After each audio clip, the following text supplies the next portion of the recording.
Welcome to the Marriage Mission Podcast with Brandon and Jessica Pearson. Our mission is to get your marriage from thriving to surviving. You gotta flip it.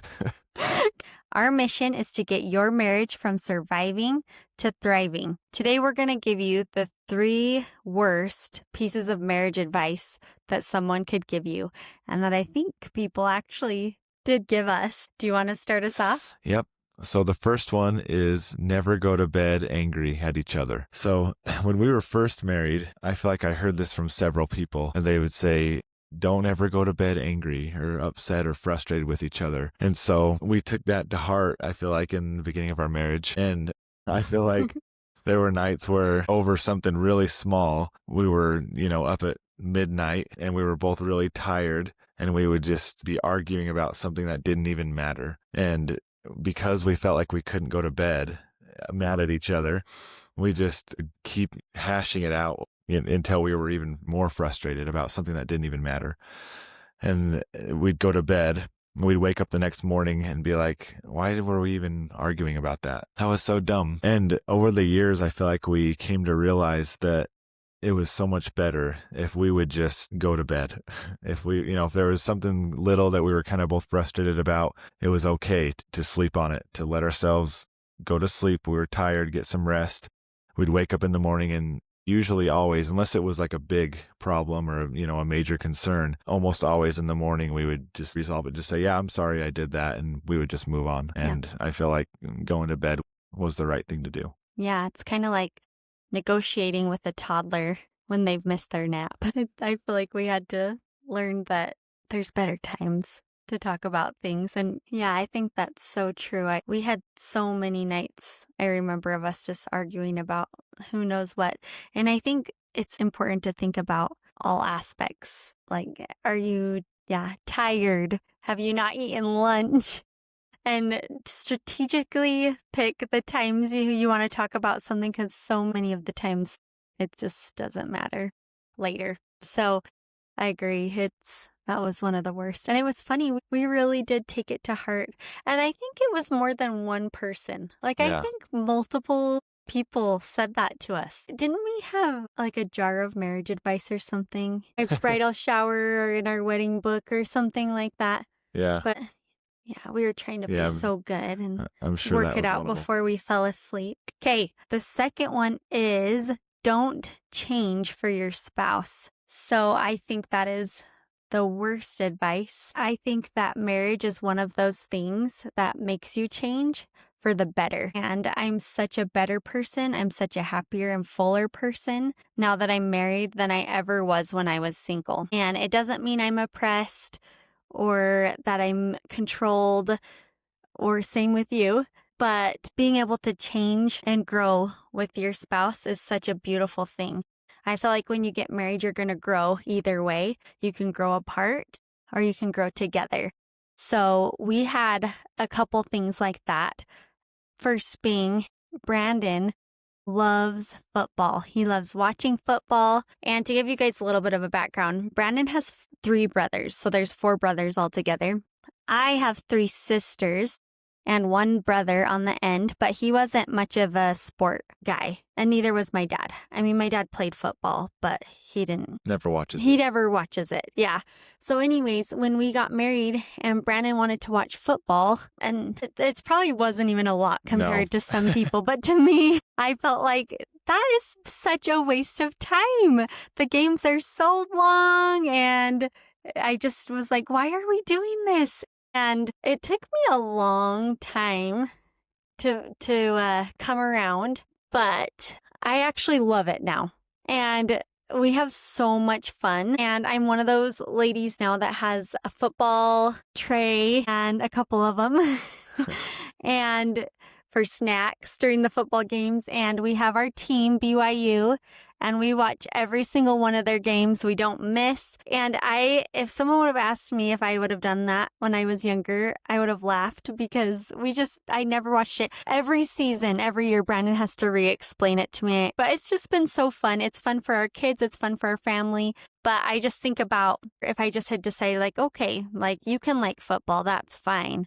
But I'm not going to Like, I don't like it. So, and then we wouldn't be having all the fun football games Yep. and getting so excited. BYU did so good Yeah. this season. Yeah, they did. And then, yeah, something that Jess loves, and I actually grew up enjoying it too, is camping. She loves to go camping. And I like camping. I love being out in the outdoors, but I do not like sleeping in a tent. I just don't really like it. I want to be in my own bed. And if I had my choice, I would go, somewhere in the outdoors for a day and then come back at night and sleep in our own beds. But Jess loves camping. So it's something that I was like, okay, I want to do this for her. Like I want to not only do this for you, but I want to get into this with you. I want to enjoy this with you. And so there have been several camping trips where I've decided to just go all in and like put my whole heart into it. And it's ended up being really fun. It's been a really fun experience for our whole family. There's two ways that you can do this wrong. You can either say, I'm not going to change for my spouse. This is who I am. This is what I do. You shouldn't expect me to change. Or you can do these things grudgingly and just do it for the sake of doing it and not actually enjoy it and get into it and love it. And the right way to do it is, like we've talked about, is to do it for your spouse and to enjoy it, to get into it with them, to try and love it because they love it. And when we do, it just means so much. Like, it means so much to me that you enjoy watching football games with me. It's just awesome. I love it. It makes it so much funner to have you there with me. And I'm sure you feel the same way about camping. Yeah, I do. And I was just thinking about, these seem like such simple, small things that it seems like it wouldn't make a big difference. But for such a long time, and I know that you did too, I just felt like this is something that I love so much. And it's kind of a part of who I am. And that's fine if he doesn't love it, but I love him so much. And so I want to enjoy it with him. And so just the fact that he didn't like it, it just was like, dang. And that's just going to happen when you get married. Like, you're going to love things. Hallmark movies. I can't tell you how many of those he's watched with me during Christmas time. Too many.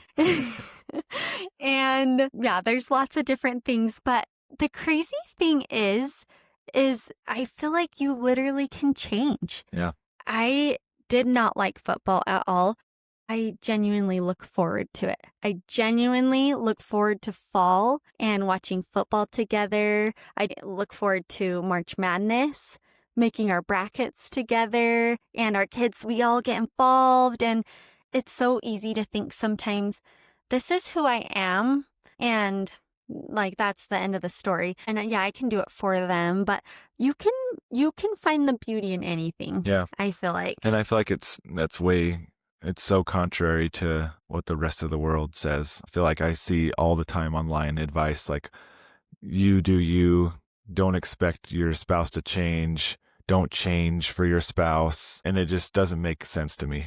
I feel like that's the worst marriage advice. Yeah. I feel like the best advice is to get into what your spouse loves and do it for them. And if you do it with the right intentions, you'll start to love it too. Yeah, and change is good. Change for the better. Okay, the last one is always stand up for yourself and defend yourself. Now, this is a controversial topic. I do think that sometimes we get in the mode of feeling like we need to make sure they hear everything, and we need to stand up for what we think about this and always talk about how we feel about this. And if one person gets their way, then it's not fair because we're making tally marks and that person was right about that, or we went that person's way on that. And so I need to make sure they understand my opinion. There is something so beautiful about not agreeing on something and then saying, it's okay, it's fine. They feel so strongly about it, and that's okay. Yeah. And also, like, I think when someone makes a rude comment or does something kind of rude, like, you don't have to stand up for yourself every time that they say something. I think we need to have grace for each other.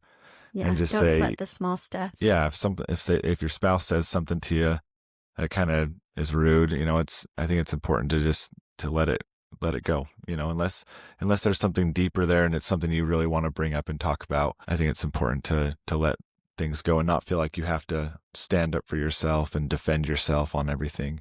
And that's something we've talked about too, is if there is a bigger issue, then let's talk about it not right when it's happening. Yeah. Like, hey, I didn't like the way you said that to the kids. Ask them about it later when you're not feeling frustrated and when it's not going to make them feel frustrated. If there is something bigger, it's human emotion, and we all have moments where we're going to do something that's not good or we're going to make a mistake, and to be able to have grace and Yeah. understanding that, what, they're human and so am I. And, give them the benefit of the doubt, Yeah. I think is huge. I've also seen online, several people, it almost seems like a badge of honor. Like when I've seen people post about, oh, well, my husband or my wife said this and I told them off, like I did this and they're not going to treat me that way. And it's like they wear it like a badge of honor. I mean, think about what Jesus taught. Be meek, be lowly in heart, be humble, be kind, be generous, show mercy, have grace. And I think that if we do that with our spouse, it'll go a long way. Yeah. I was just listening to a podcast the other day about communication strategy. And this is something I've actually learned before in my degree. But she was talking about one-way conversations. So how that works is you tell your spouse, I need a one-way conversation. What that means is you get to talk about how you're feeling, and you get to talk. And then the other person's job, if they're doing it right, they're going to try to understand. And sometimes that's hard when you have strong feelings back, but just being able to validate them and understand them. So if you said, I really don't like how you leave the curling iron out, I'd say, so that bothers you. Which I've never said. Ever. Ever. And I say, okay, so it really bothers you when I leave the curling iron out. Am I right? And he'd say, yes, you're right. I really like when things are tidy because it makes me feel calm and it makes me feel happy to come into a clean bathroom. And I'd say, so when things are clean, it makes you feel better. And it sounds so simple, but just the words of validating the other person, it's just like, sometimes that's just all they need. Like They don't even really need resolution. But anyways, I'm kind of making circles, but the reason I brought this up is she was saying that most of the time when you do these, you take turns. It's like one person goes for a little bit and then you say, okay, thank you. You listen to me.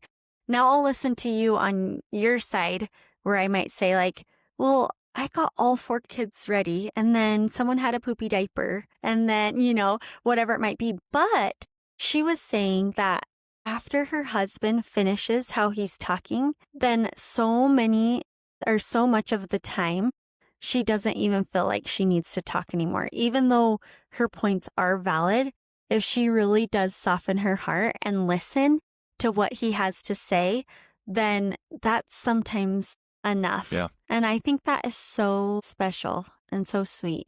Yeah. And it makes sense because we love each other. And it's not like it's me against you or, we're not trying to one up each other.